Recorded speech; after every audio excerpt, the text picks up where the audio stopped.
قیامت کے روز کوئی قوم بحیثیت قوم کے، کوئی جماعت بحیثیت جماعت کے، کوئی گروہ بحیثیت گروہ کے، کوئی امت بحیثیت امت کے اللہ تعالیٰ کے سامنے کھڑی رہی۔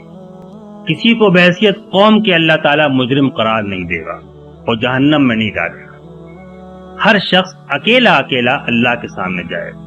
قرآن مجید نے کہا ہے کہ فردہ ہر ایک ایک کر کے آئے گا، اور ہر ایک کو یہ جواب دینا پڑے گا کہ اس نے اپنے زندگی کے معاملے میں عہد کو کتنا پورا کیا۔ اس لیے افراد کی بدعہدی کی تو سزا لازماً آخرت میں ملے گی۔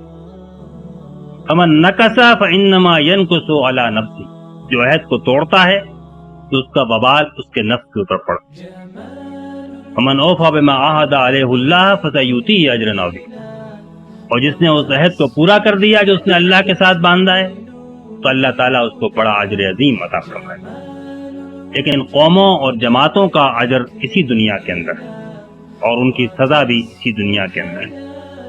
جب قومیں اور جماعتیں اور امتیں اللہ تعالیٰ کے ساتھ نافرمانی پر کمر باندھ لیں یا بدعہدی کریں تو پھر اس کی سزا ان کو اسی دنیا کے اندر ملتی، وہ زوال کی طرف جاتی ہیں، مصیبتیں اور ادبار ان کے اوپر طاری ہوتا ہے، ذلت اور مسکنت ان کے اوپر ڈال دی جاتی ہے۔ ضربت علیہم الذلۃ والمسکنۃ، اللہ کا غضب جو ہے ان کے اوپر مسلط ہوتا ہے، باؤ بغضب من اللہ، یہ ساری کی ساری سزائیں یہیں پر ہوتی ہیں۔ اور جو اس عہد کو پورا کرے تو قوموں اور جماعتوں کو ان کا اجر بھی یہیں پر ملتا ہے۔ جو ایمان و تقوی کی روش اختیار کریں لفتحنا علیہم برکات من السماء والارض، پھر ہم کے اوپر آسمان و زمین سے برکتیں جو ہیں وہ کھول دیتے ہیں۔ اور اگر وہ دین کو قائم کریں تو ہم لاکلوا من فوقہم ومن تحت ارجلہم، وہ اوپر سے بھی کھاتے ہیں اور نیچے سے بھی کھاتے ہیں۔